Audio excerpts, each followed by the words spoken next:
Okay, here I am. This is my Uncle Alfred Ray. Uncle Alfred, how old are you today? I'm 92 years old. 92 years old. And you survived D-Day, and we want to hear about your experience. Well, I worked all day D-Day, back and forth on the beach, carrying them out, putting them on the beach to push the Nazis back, and we went back from there. We left there to go back to England and get a load of reinforcements. And supposed to be back in 3 days at the beach with them, but we got back within about 20 or 25 miles of the beach. E-boats torpedoed us and sank us. We had to go to swimming a little bit then. Now, when it torpedoed y'all, was it at night or in the daytime or when? It was at midnight at night, about midnight when they... And you were in the bed, or Oh yeah, I was in bed asleep. did you feel it when it hit? Oh yes, man. It threw me out of the bed all the way across the room. Man. So then y'all had to abandon the ship? Oh yeah. Did you jump off, or did you climb down a net? We Or climbed down a net, yeah. Okay. Well, they've seen pictures of their ship. It was LST 314. That's right. They looked at it, and we saw where y'all carried tanks. Y'all carried troops back and forth also? Also, Supplies? all the water supply, and we acted as a hospital ship then. When we started to leave, we carried all the wounded and carried them back. So, how long did it take you to cross the English Channel? Do you remember, like to get from England to France? Oh, it was just a matter of roughly about 10 or 12 hours if you could just go straight. But, you know, then you had to dodge what you call the hot spots where the enemies most likely would be. And you'd do a lot of extra, so roughly it'd take us about 15 to 18 hours that way. So y'all would just go back, your boat would just go back and forth, Yeah, taking supplies, and then go back and get another load and come back? yeah, And about the third day is when the torpedo hit y'all. yeah. And you floated out there in the water. Yeah, about 10 hours roughly when they picked us up then. And some folks didn't survive in that water, did they? There was about, I believe we lost about 67 of our Navy personnel. And what, did they just freeze to death in the water? Yeah, most of them was froze. Yeah. You had a good buddy that didn't survive in that water. Oh yeah, W.D. Byers, he was a mighty good friend of mine. W.D. Byers? Yeah, Where was he from? he was from Ohio. Okay, he was just a Navy buddy. Yeah. And when, do you remember having to float on something, or No, we just had our life jackets. so you just stayed out there and, There was one boat that was able to get off in the ship that had, you know, a boatload of people, about 30 some odd would be in it. But did y'all all kind of talk to each other, or keep each other's spirits up? And oh yeah, we got separated off in little groups more or less, and we'd all stay together then when we realized that everybody was getting separated. We kind of boosted everybody up. now I don't know a lot about Navy stuff. Like, did you have a unit you were part of, or how do you remember? Like, is there like your group name, or? Oh, well, yeah, you have a certain number of ship that's in a flotilla, they call it, there in the Navy now. Okay. It'd be, so, we was in flotilla number 12, and they was exactly the number of ships it was Right. at that time, but there would be quite a few of them, you know, along with that. Now, we studied a little bit about D-Day, and we knew it was a surprise attack. That was the big thing about it. It had to be a surprise. Yeah, And y'all were going to go on June the 2nd, but the weather wasn't permitting. that's right. It was too rough there. So they didn't unload us, but they did turn around and go back into the harbor there. Now, did you know that did you know anything about the secret attack, or were you told load up and go? No, they didn't tell us. They just loaded us up, and we didn't know. Didn't know they had to keep We it a knew secret, that didn't we they? was going into combat now. We knew that we was fixing to get into some rough stuff, but we didn't. How old were you? I was about 23 at that time. Were you married at the time? Yeah. Now, did you enlist in the Navy, or were you drafted? I was drafted. Okay. Were you scared about going over there? No, they boosted you up pretty well whenever they was training you, and you kind of got over all of the fear part. You just wanted to go do your part and get it over with then. So, okay, when the torpedo hit, you were in your bed asleep. It threw you out of the bed. Yeah. Was your buddy there in the room with you? Were y'all? No, he was in another compartment on the ship there, and I don't know where he was on duty at that time because we wasn't on routine duty then. We was on kind of standby stuff altogether. We was Right. not ready to go into action. So it hit about midnight, Yeah. and y'all floated out there. When you climbed down the little net thing, got in the water, and y'all floated there. Did the ship actually go down underwater? Oh yeah, it went down,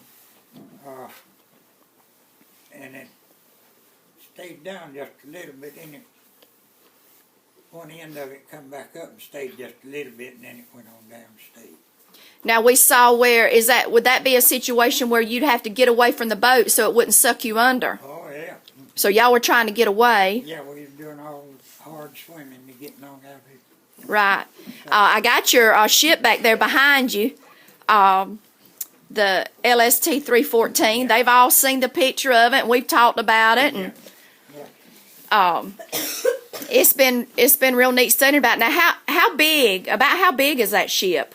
Oh, I don't really know. It's bigger than it looks. Oh, I'm sure. It was probably like being on a little city, wasn't it? Yeah. It was. You start moving from one end of it to the other, like it was kind of like going over a football field. It was take you a pretty good little bit to walk over. Right. So when you were floating out there, if that happened at midnight and you floated about 10 hours, it would be early, a little before lunch the next day before somebody rescued y'all. Yeah. And I think we saw was it a British ship that came along and rescued y'all? Yeah, it was. It was called Destroy or something. I can't remember the name of it. I thought it was a Beagle. It's Beagle. It's Beagle. Okay. Well, I took a picture of it when I saw it, and I wanted to show it to you today. But I know you were relieved to see that ship coming. Oh yeah, Were y'all worried the Germans would get y'all when y'all were out there floating in that water? In fact, whenever they was picking us up, we didn't know until some of them spoke. If they were German or not. That's right. Whenever they spoke, we understood that.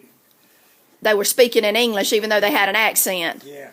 So we knew it was English it was getting us, so we was. Now, if the Germans had gotten y'all, would that have made you like a prisoner of war? Oh, yeah. Okay. But I know y'all were relieved. Now, when the British got y'all, what did they do? Didn't they have to cut your clothes off? They cut them off. Because your bodies were frozen. Yeah, the joints was froze. They didn't want to move them much because if they moved them, it would damage them bad, you know. Right. Now, what happened from then on when they got y'all on the ship? They give us first aid and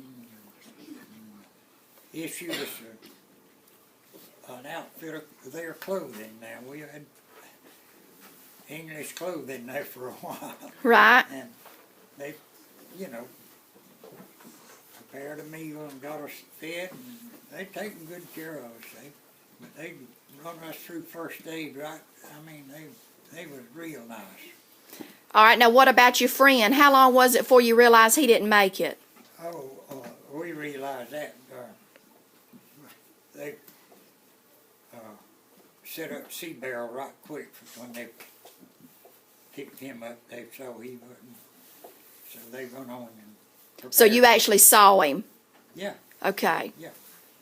They take him, you see, that when they do sea barrel, they don't put them in caskets, they put them in a flag and roll them up. So, Right. yeah. And how old was he? He would a few years older than me. I'd say he would have probably been about 27, 6 or 7 something. Now, was he married or anything? I don't think he was married. But you told me at one time his mother wanted to talk to you. Oh yeah, she corresponded a lot. The next ship that I went on, the skipper was familiar with him and his family and lived next door to him. So he told her about me, and he set her up with she started corresponding. She corresponded with me and my wife for a long time. Right. And you chose really not to go and meet with her because you knew she'd want to know details. All the details she would have wanted to know, and it was all something that, you know, most people is not used to, and they wouldn't. Right. It was better for her. You were That's really right. seeing about her. Absolutely. Well, one day there'll be a reunion day with you and that friend, won't they? Oh yeah, we sure will. I know you're excited. You'll be able to see him and y'all can Yeah. talk shop again. So where did you go when the British ship got you? And then did you go back home then, or what happened? No, they carried us to a survivor's rest camp that was down in Foy, England, and we stayed there for 30 days, and then we volunteered and went aboard another ship and finished serving our time over there. Because you did not want to go where? I didn't want to go to the South Pacific. That's right. That's right. It was hot and heavy there then, wasn't it? It was, yeah. Yes, sir. And over there, you see, we could talk with all them people pretty well that we come in contact with. You get down there, why you can't talk with many of them. You don't understand their language. Right, right. Now, were you able to correspond with your wife much when all this was going on? Not much. Just like we couldn't, they didn't know what happened there until eventually they sent the Purple Heart home. Right. And tell them how you have a Purple Heart. Did you bring it to show them? Yeah, it's here in the bag. Okay. Tell them how did you get the Purple Heart? Well, whenever the ship got torpedoed, it threw me out of that bunk, and the chain that holds the bunk up, because you fold the bunk up beside the wall, you know, in the daytime, and that chain cut me across the arm, and it drove, threw me on that. Messed my arm up pretty bad, and then it bruised me up bad when I hit that floor, because them old steel decks is pretty hard. Oh, yes. Oh, yes. So it messed me up pretty bad. That's the way the Purple Heart come in. All right, do y'all anybody have a question? Okay, Audiel? How many tanks did y'all have? Do you know how many tanks your boat would hold? No, know offhanded, it would have helped quite a few, because that tank deck was nearly as big as a football field. But I don't know the number of tanks it would have held. So y'all hear his tank deck was about as big as a football field, so it would have held a lot. Yeah. All right, Judd. How many troops did it hold? You know about how many troops y'all could take? No, but it depended on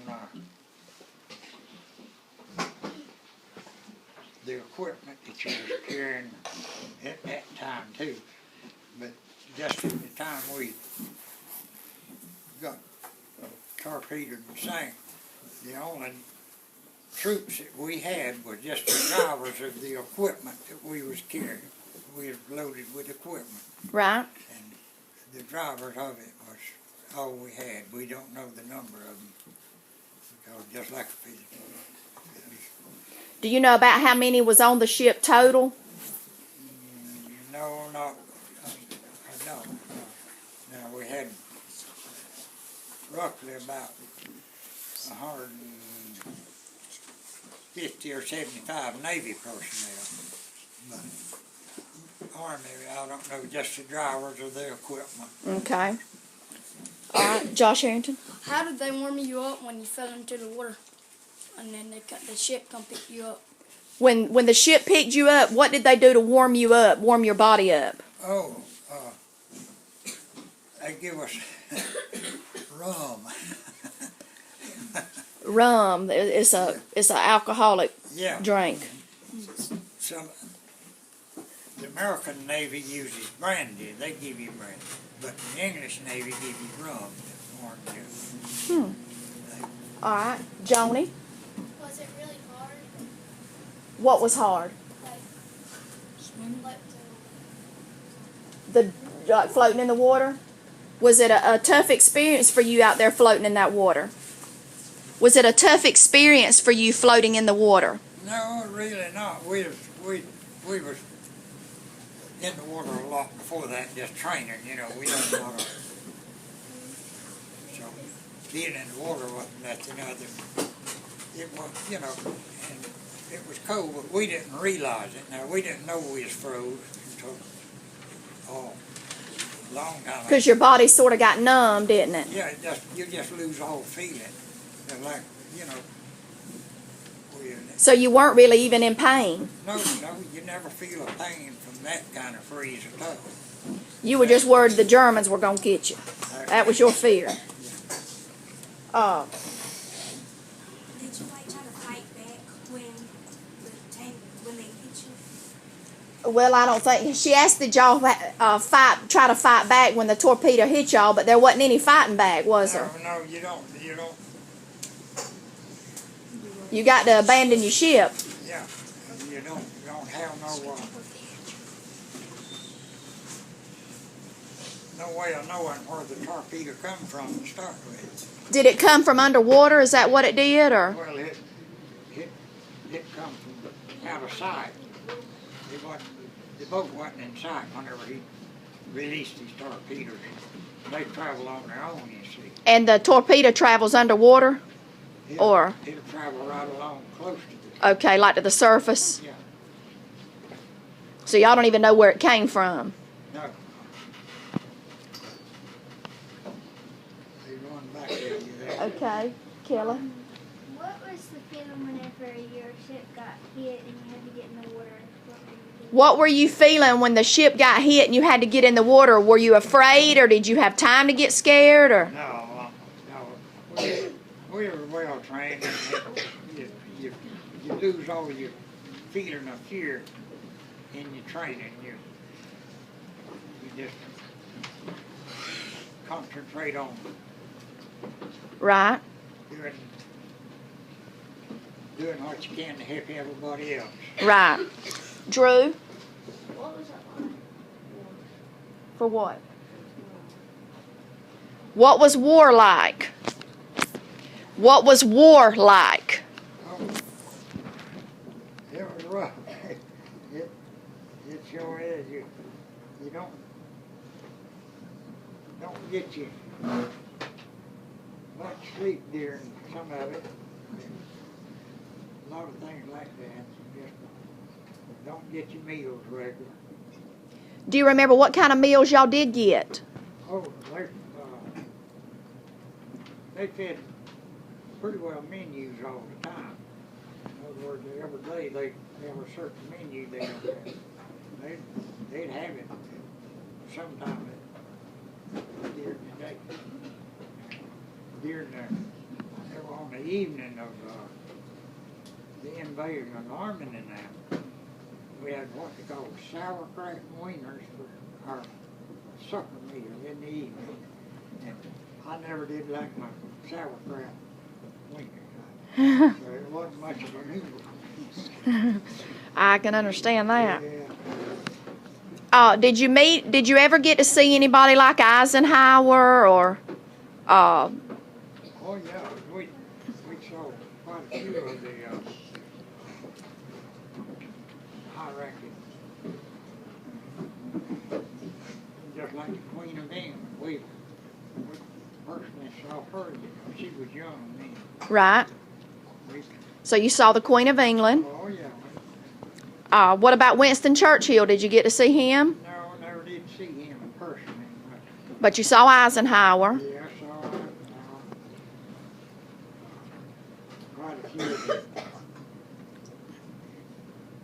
Yeah, so on that. Patton, what about? Yeah, we saw that. Well, we appreciate you coming today and sharing your story. Well, I'm glad to be here. Hey, you got a mighty good-looking group of children. Yeah, I'd like to come and be in school with them.